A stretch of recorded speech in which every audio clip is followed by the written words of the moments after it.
Los nociceptores son un tipo particular de receptores somestésicos, como hemos visto anteriormente.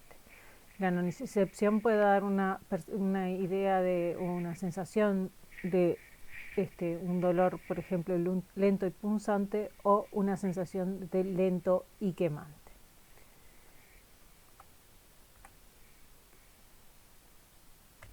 El dolor es una sensación, es una experiencia sensorial y emocional desagradable asociada a daño tisular real o potencial.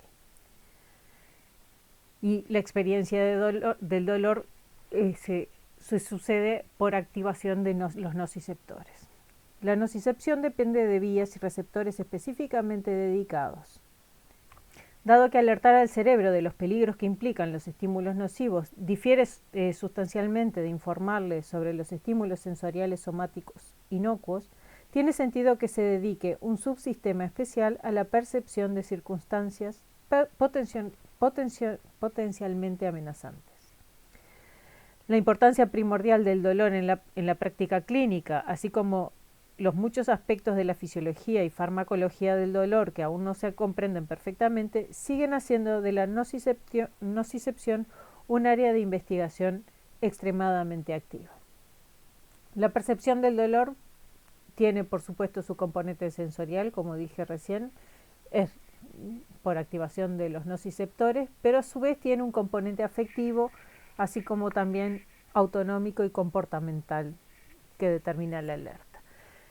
Por ejemplo, un jugador de fútbol que sufre una lesión, un tirón en la pierna, no siente dolor hasta después que termine, por ejemplo, el partido. Es decir, que la emoción o la adrenalina liberada durante el partido genera un componente de reducción de dolor.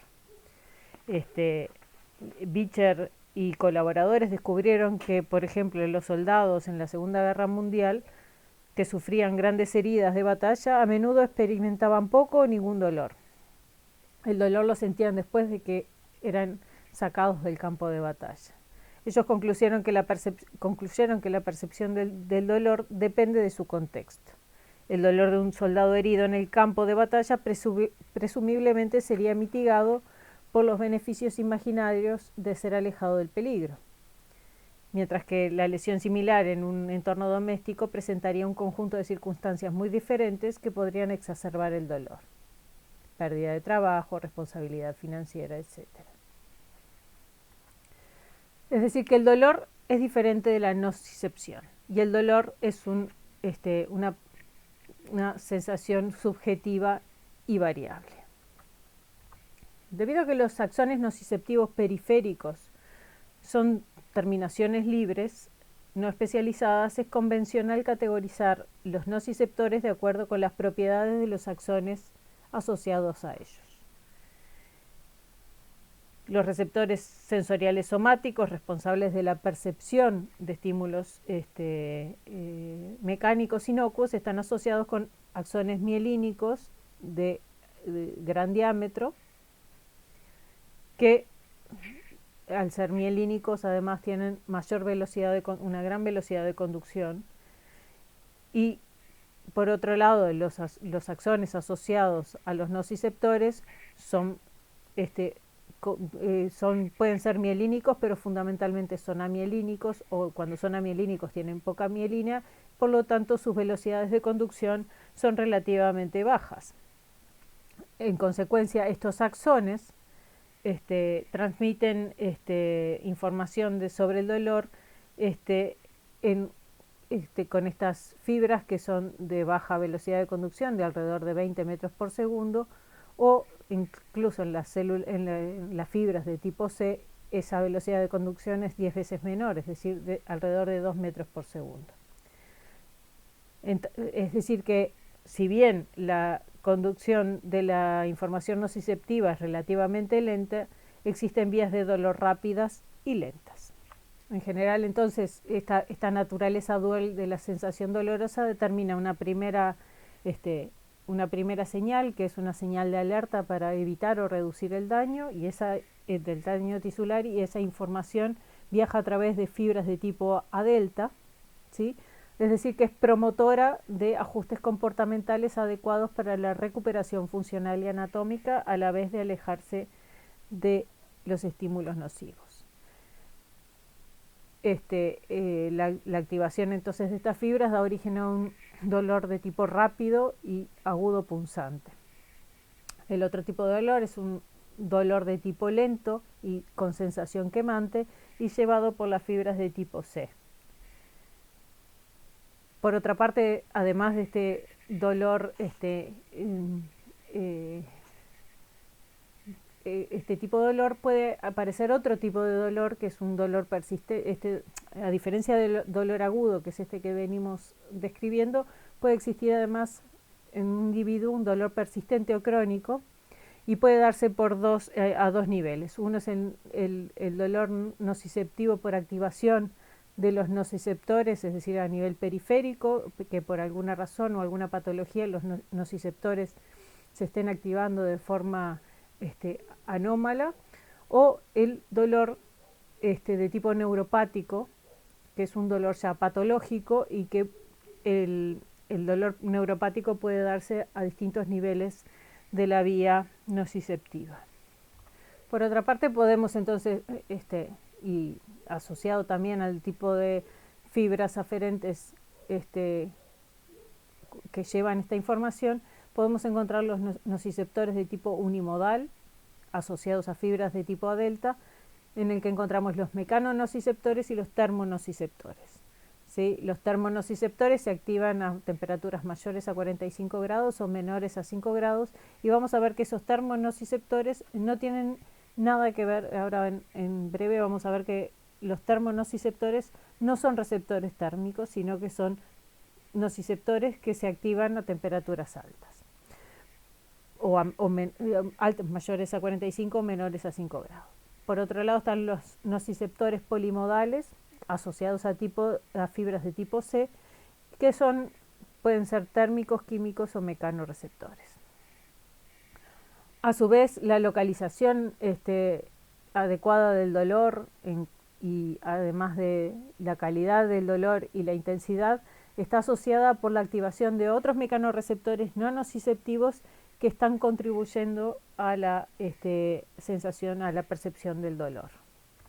Como dije en la diapo anterior, entonces, fíjense que uno puede registrar un conjunto de fibras aferentes y poder aplicando un estímulo de temperatura en un parche de piel, un estímulo de temperaturas crecientes, como muestra acá el esquema en rojo. Fíjense que el pulso, cuadrado va aumentando, indica el aumento de la temperatura durante el pulso, y vemos que en rangos que están dentro del rango de la actividad del termorreceptor, vemos que en la medida que aumenta la temperatura en el parche de piel, aumenta la descarga de la aferente asociada al termorreceptor.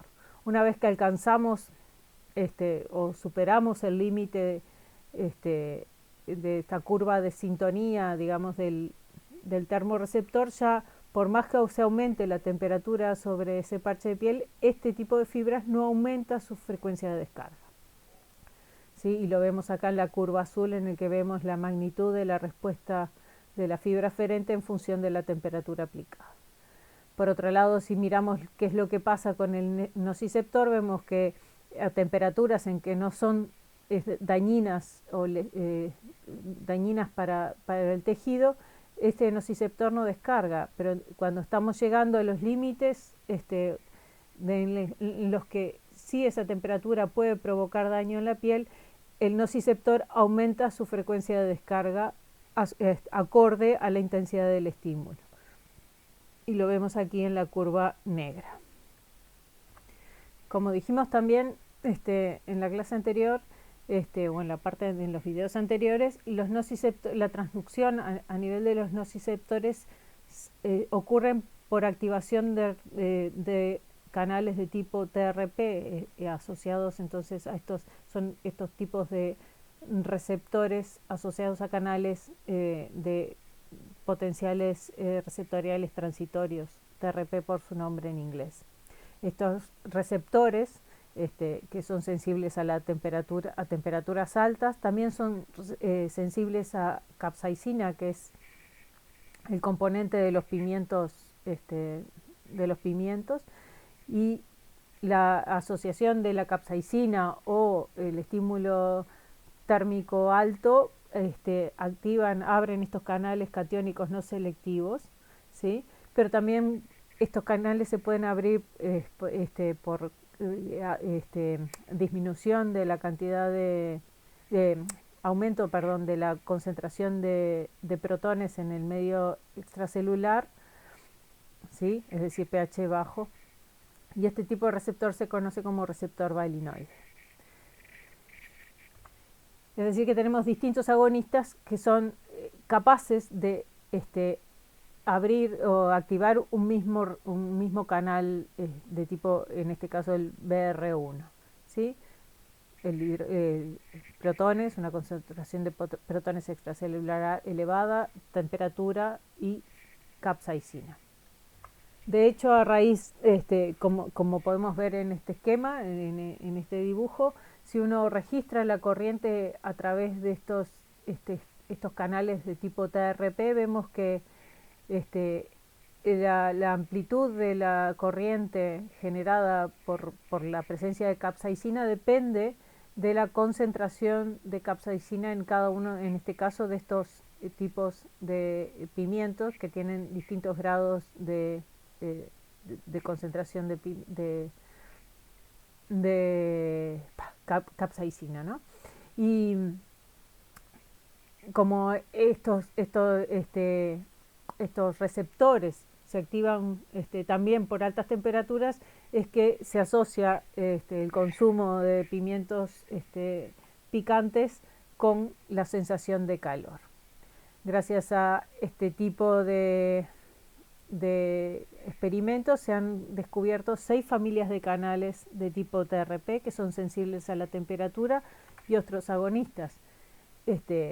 Hablamos ya de la capsaicina y vemos que hay el TRPV1 es sensible a las temperaturas y aumenta la corriente por este canal en la medida que aumenta la temperatura, pero también se abren por capsaicina.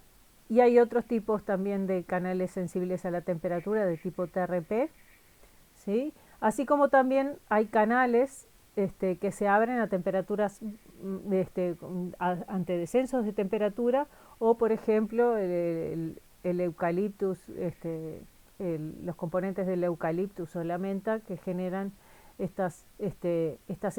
cuando consumimos eucaliptus o menta tiene esa sensación, genera esa sensación de frío, de frescor en la boca. Entonces, cuando ocurre una injuria a nivel de la piel, el daño tisular provoca un aumento de sustancias liberadas por los mismos tejidos dañados. Entre ellos están las prostaglandinas, el ATP y la bradiquinina y la serotonina, y los protones, ¿sí? Es decir, que disminuye el pH en la zona por acción, por daño tisular, y las terminales, los receptores los nociceptores son sensibles a esas sustancias liberadas por el tejido. A su vez, la neurona aferente primaria, que presenta esa terminal libre, ese nociceptor, libera sustancia P y CGRP que produce activación de células que están también en la zona, como por ejemplo los mastocitos o los neutrófilos, que comienzan a liberar histamina, que también a su vez afecta ese nociceptor. Es decir, que tiene como tiene una respuesta de feedback que aumenta, ¿sí? La activación del nociceptor. Por otro lado, también libera CGRP y la misma sustancia P también actúa sobre los vasos sanguíneos que provocan una edematización, es decir, una exudación de líquido hacia el tejido, y eso hace que el tejido además se inflame. a este conjunto de sustancias que se liberan en una región lesionada, se le conoce como sopa inflamatoria. Y esa misma sopa inflamatoria tiene, no solo promueve entonces la sensación de dolor, sino que además tiene otros efectos.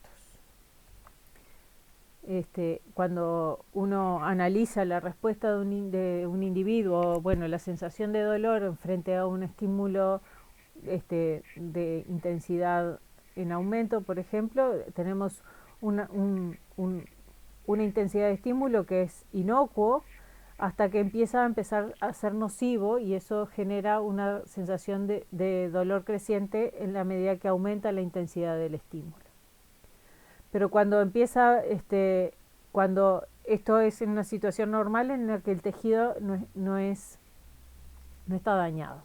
Pero en caso de que el tejido se haya dañado, hay un corrimiento de esta curva hacia la izquierda, y entonces el umbral del dolor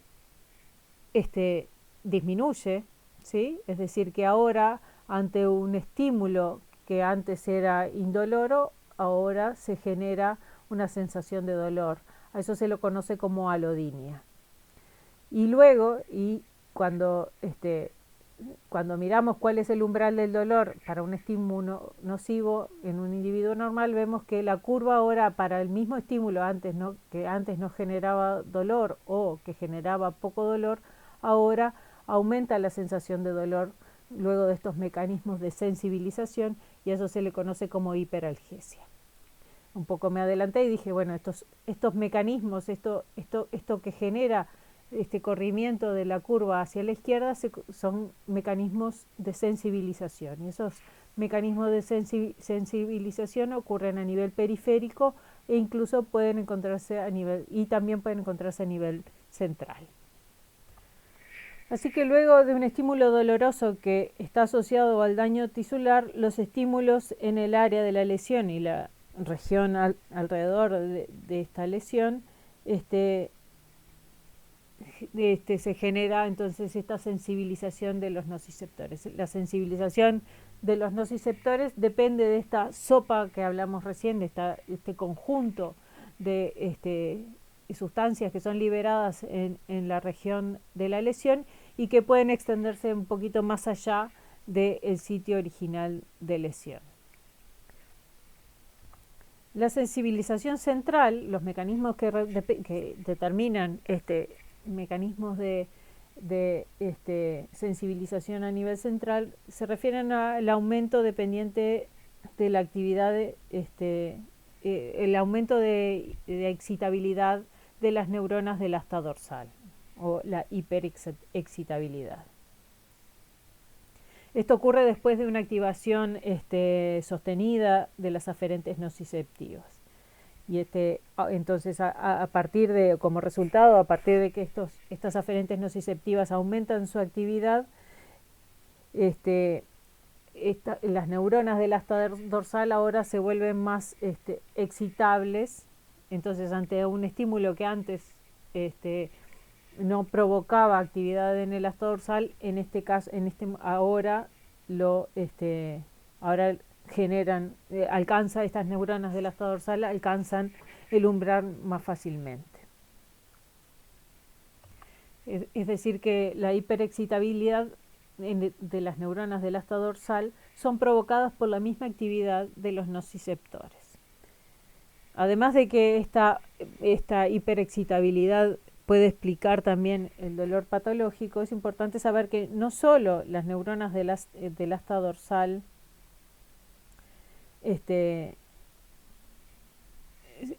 los nociceptores ahora provocan esta hiperexcitabilidad, sino que también los mecanorreceptores de la zona que no llevan información nociceptiva, ahora son más sensibles. En esta situación son más sensibles y entonces apoyan o colaboran a esta sensación de dolor. Así es entonces que los estímulos que en condiciones normales serían inocuos, es decir, estar por debajo del umbral del dolor, ¿sí? Como es por ejemplo el roce de la piel, cuando hay una ascensión, una situación en la que hay hiperalgesia, por ejemplo, ahora el roce en una piel, por ejemplo, quemada por el sol, se activan más fácilmente a menor umbral y dan lugar entonces a la sensación de dolor. Hay varios mecanismos diferentes que contribuyen a la sensibilización central y estos pueden dividirse ampliamente en procesos independientes o dependientes de la transcripción. Entre una forma de sensibilización independiente de la transcripción se llama wind-up, ¿sí? E implica un aumento progresivo de la tasa de descarga de las neuronas del asta dorsal en respuesta a la activación repetida de baja frecuencia de aferentes nociceptivos. Se ha estudiado un correlato del comportamiento del fenómeno de wind-up examinando la intensidad percibida del dolor y la intensidad percibida por el individuo, ¿sí? La intensidad de dolor percibida en respuesta a múltiples presentaciones de un estímulo nocivo. Aunque la intensidad de estimulación puede ser constante, la intensidad percibida aumenta con cada presentación del estímulo. El wind-up solo dura durante el periodo de estimulación y básicamente surge de la suma de los potenciales sinápticos lentos provocados en las neuronas del asta dorsal por la activación de los nociceptores.